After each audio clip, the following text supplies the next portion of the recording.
Vamos. A los carevaqueros. No, es que si me voy para de Amaury son 8 y 9 minutos. Bueno, no. Ay, no lo digas. Bueno, Julio, no lo digas. lamentar. Él está esperando.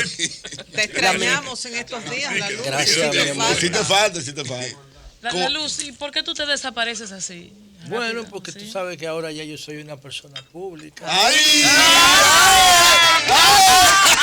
Oye, se oyó bonito. Ay, Dios Aníbal, mío. que tiene que Eso diferenciar me de está los jodiendo, yo la estoy jodiendo. senador de la Ay, señor mañana bonito. y el honorable diputado. Ya no son la misma. Bueno, gente. señores, miren. Aníbal, que ya no es José La Luz, es el honorable diputado. O no. Esa vieja vaina. ¿Cuánto Honorable, veneno con honorable compañeros? Lo diputado. de honorable hay que ganárselo. Anibelka. Con un desempeño, con un balance. No, eso viene con el Nosotros carro. iremos por una fila. No, y él por irá, otra. no, Ya él tú irá. sabes. No, ya él tiene pasaporte Cuando, diplomático. Mira, cuando Holford, retornemos, mira, Holford donkeando cuando con bote. retornemos, nosotras vamos a hacer la vulgar fila ahí. normal y la Luz será recibido en el salón de embajadores. Señores, vamos. ¿O no? Bueno, señores, ¿Lo recibieron en el salón de no, embajadores? nada de Honorable, eso. Yo no nada uso de nada de eso, ni Pero- placa de diputados, ni salón de embajadores, ni VIP, ni guardaespaldas. Yo no uso nada de esa vaina. No me interesa nada de eso. Bueno, miren, no, es otra cosa, tiene 15 años. Que hay una fila allá abajo esperando. No. Miren, señores, Esa es mala. esa La es caja, mala. José. miren, nada, lamentar el fallecimiento de estas dos personas, el piloto Sánchez y Cunillera, el ejecutivo de Lidosa, Qué pena. producto de la situación que estamos viviendo en el país. Este clima anormal que se ha ensañado contra nosotros, porque eso es un exceso ya, ¿no? Lo que está pasando en República Dominicana solamente se parece a lo que narra García Márquez en su monólogo de Isabel viendo llover en Macondo. Les invito, lo puse en mi cuenta de Twitter y de Facebook hace un momento, ese cuento maravilloso, esa joya, esa pieza de García Márquez que escribió en los años 50 y que ahora cobra una total vigencia con lo que está pasando en República Dominicana. Traten de leerlo porque se lee de un tirón, es un cuento corto, intenso, se lee rápido, para que ustedes vean cómo de alguna manera ponerse brevemente en la piel de lo que están viviendo los dominicanos que están en las zonas más afectadas del norte del país. Monólogo de Isabel viendo llover en Macondo. Miren, yo quiero también saludar una actividad a la que asistimos ayer, Más Democracia, que se produjo en el Salón Juan Bosch de la Biblioteca Nacional. Entonces ahí estuvieron algunos amigos, encabezados por Melanio Paredes, Joaquín Alberto Ramírez, Raúl Hernández, ellos tres son los que han estado llevando a cabo esfuerzos y reuniones y planteando propuestas para que el sistema de partido político se democratice más. Yo pienso que sí, yo pienso que así como el CONEP tiene, así como el empresariado tiene su CONEP, y así como el transporte tiene su CONATRA, y así como la industria eléctrica tiene su ADIE, en los partidos políticos, el sistema de partidos necesita una institucionalidad que los regule, que los represente, que pueda prevenir y advertir algunos aspectos que los ponen en crisis y le quitan el prestigio, como por ejemplo el financiamiento de clandestino, oscuro e ilegal de la campaña y la corrupción, que para mí son los dos principales problemas que tiene el sistema de partidos y sobre todo el atraso institucional. Nosotros tenemos que movernos a un esquema de partidos electrónicos. Eso hay que hacerlo. O sea, tú no puedes dirigir una comunidad de 2 millones de gente con los mismos métodos que lo hacía hace 40 años. Ya eso no se puede. Hay que moverse a plataforma de partido electrónico. En mi partido solamente hay plataforma electrónica para el tema electoral, porque en mi partido solamente el tema electoral tiene vigencia de agenda. Nada más importa, solo ganar elecciones. Y hay que hacer reforma profunda en el sistema de partidos en la República Dominicana. Y entonces yo saludo este movimiento, si se le puede llamar así, de Más Democracia, que fue presentado ayer en la Biblioteca Nacional por personas que me merecen muchísimo respeto. Entonces, señores, nada, hay que hablar un poco de Fidel, pero yo lo quiero hacer desde otra perspectiva. Voy a tratar de agregarle algo distinto a todo lo que se ha dicho, porque si no, no tiene sentido venir aquí a decir la misma cosa, ¿no? Entonces, en este caso también voy a recomendar una película, porque así las nuevas generaciones pueden entender de qué se trata este fenómeno histórico, porque Fidel es un fenómeno histórico, Fidel es un caso único en la historia reciente de América Latina. Pablo citaba a Bolívar, pero yo hablo de la época moderna, ¿no?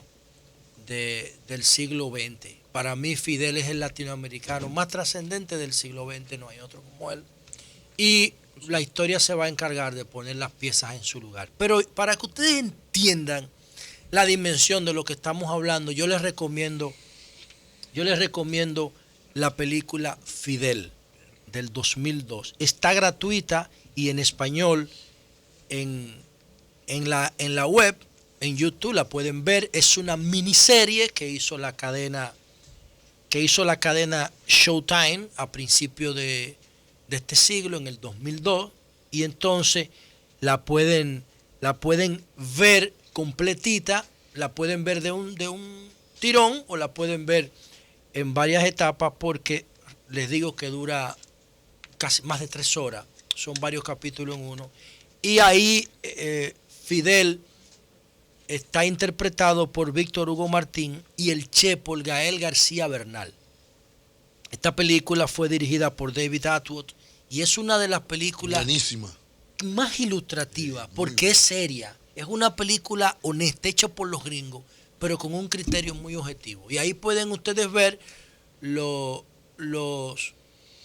crisis y los éxitos de este modelo de liderazgo de Fidel, que sin duda es paradigmático. Y le voy a decir brevemente por qué es paradigmático. Las generaciones nuevas van a escuchar las opiniones de los que ganaron la guerra. Por eso cuando nosotros nos sentamos en liderazgo responsable a estudiar la historia, no revisamos historiadores. Es muy difícil que yo lea historiadores, solamente de manera referencial. A mí me gustan los paleontólogos y los arqueólogos, porque los paleontólogos y los arqueólogos no acomodan la verdad en función de la correlación de fuerzas y de poder. Los antropólogos, los arqueólogos, los paleontólogos, esos son los verdaderos historiadores. Los historiadores que están pagados por el poder acomodan las cosas, ¿no? Entonces, ¿quién ganó la guerra? Ganó la guerra el capitalismo. Dice José Voltaire en Filosofía de la Historia, dice que los filósofos debían ser los que escriban la historia. Y hace una interpretación. Para mí deben ser los antropólogos, los arqueólogos y los paleontólogos. Porque esos son los que tiene otra perspectiva de la historia, precisamente desmontando varias informaciones que recibimos en la formación de la narrativa histórica, como que un señor en un tiempo que no existían estos medios para comunicarse podía hablarle a 200.000 personas, claro, que lo tenemos, y una serie de historias que no cuadran en el sentido de la lógica. Pero lo que quiero decir es que los jóvenes, las nuevas generaciones a quienes está dirigida nuestro comentario, van a escuchar los que ganaron la guerra. Y los que ganaron la guerra fueron los capitalistas. Aunque para mí el capitalismo como modelo político y el comunismo como modelo político no tienen ninguna base científica. Yo no he encontrado la base científica ni del comunismo ni del capitalismo. Por eso yo ni soy comunista ni soy capitalista. Yo no entiendo eso y no entiendo cómo el mundo cayó en esa trampa ideológica. Yo creo que el capitalismo o el capital como modelo económico, que eso sí tiene una base científica, el capital como modelo económico es fundamental para el desarrollo de los pueblos. Y creo también que el cooperativismo, la solidaridad, que son valores del socialismo, son fundamentales para desarrollar la sociedad. De modo que no veo por qué hay que excluir a uno de otro, por qué quererlo todo, porque ese totalitarismo ideológico y no hacer lo que Juan Bosch quería, que era una propuesta ideológica de tercera vía que incluyera lo mejor de cada uno. Y como yo no creo en eso, ni en capitalismo ni en socialismo, entonces de donde yo parto para analizar el fenómeno de Fidel es del esquema de la Guerra Fría. Y repito, la Guerra Fría hay que darla en las escuelas para que la juventud pueda entender el mundo en que vive. Sin la Guerra Fría, Fidel no hubiese existido en términos globales como es ahora. Porque fue la Guerra Fría que lo dimensionó. Y ustedes van a ver por qué. En el año de 1945, cuando los aliados, Inglaterra, Francia y Estados Unidos le ganan la guerra a Hitler, a Alemania, Inglaterra, Francia estaba ocupada una parte. Francia, Inglaterra, Estados Unidos y Rusia le ganan la guerra a Alemania. Después que termina la Segunda Guerra Mundial, inicia otra etapa de esa guerra, que se conoce como Guerra Fría, porque los que se enfrentaron desarrollaron tanta capacidad armamentística, nuclear, que nunca se atrevieron a enfrentarse, porque si se enfrentaban, iban a destruir el planeta. Entonces, nunca se enfrentaban a través de la cultura, de las artes, de la ciencia y de la política. Entonces, en todo lo que estaba a la izquierda del mapa mundial, o sea, la parte occidental, lo dirigían los norteamericanos. Y lo que estaba a la derecha del mapa mundial, que era Oriente, lo dirigían los rusos, los soviéticos. Entonces, cualquier expresión soviética de este lado del planeta era un escándalo. Lo mismo que cualquier expresión capitalista del lado oriental era un escándalo. El punto más escandaloso del socialismo en Occidente era Cuba. Y el punto más escandaloso de lo que pudiera llamarse un intento de capitalismo en Oriente fue Praga, Checoslovaquia. Se conoce como la primavera de Praga, cuando Praga desafió a la URSS. Entonces, cada quien quería controlar su espacio del mundo. El mundo estaba dividido en dos y duró 70 años dividido en dos. Una cosa increíble. Bueno, 70 años desde el punto de vista de los socialistas, 45 años desde el punto de vista de la Guerra Fría. Y Fidel nace en ese contexto. ¿Cuál era el contexto en la Guerra Fría? Para que ustedes tengan una idea. En Chile, Augusto Pinochet, dictador. En Uruguay, Aparicio Méndez. En Paraguay, Alfredo Stroessner. Te estoy hablando de dictadores todos. En Bolivia, Hugo Banzer. En Perú, Velasco Alvarado. En Brasil, Humberto Branco. En Colombia, Rojas Pinilla. En Panamá, Antonio Noriega. En Nicaragua, Anastasio Somoza. En República Dominicana, Rafael Leonidas Trujillo.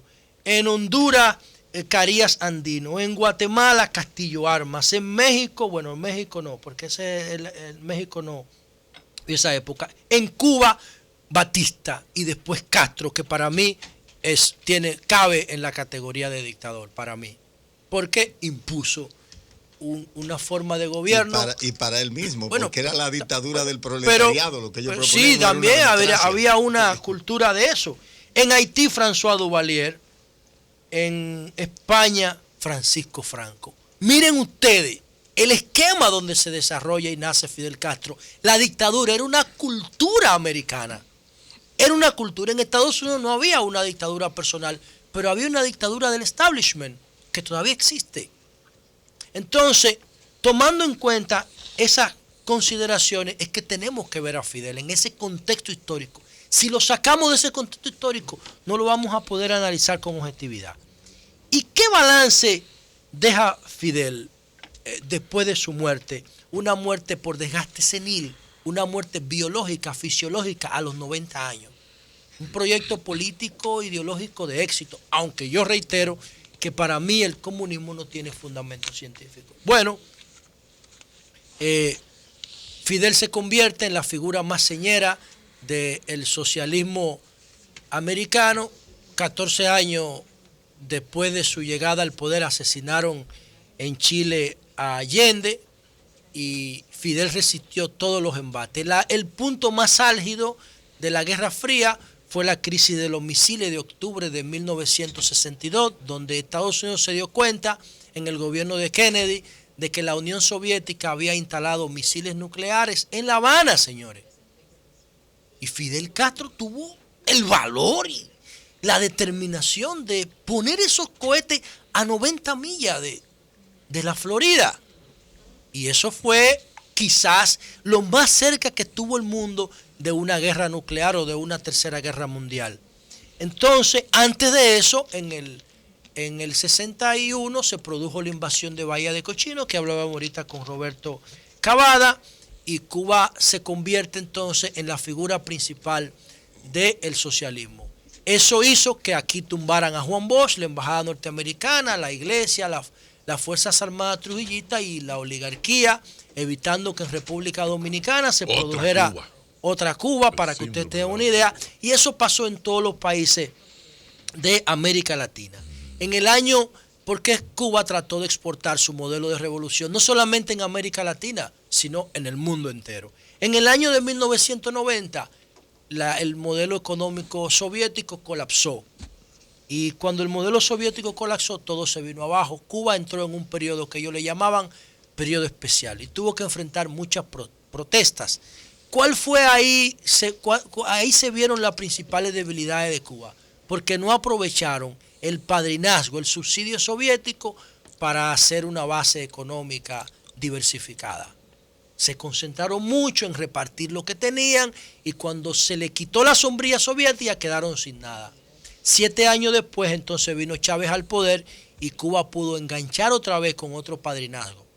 Un padrinazgo que todavía se mantiene. Entonces ya Eury leyó todas las cosas que Fidel hizo. Yo, sin embargo, quiero poner énfasis en esto. El caso Arnaldo Ochoa, 1992. Se le probaron vínculos con Pablo Escobar. Le llamaban la ruta del cocodrilo. Juzgado públicamente en la televisión y fusilado en una plaza pública.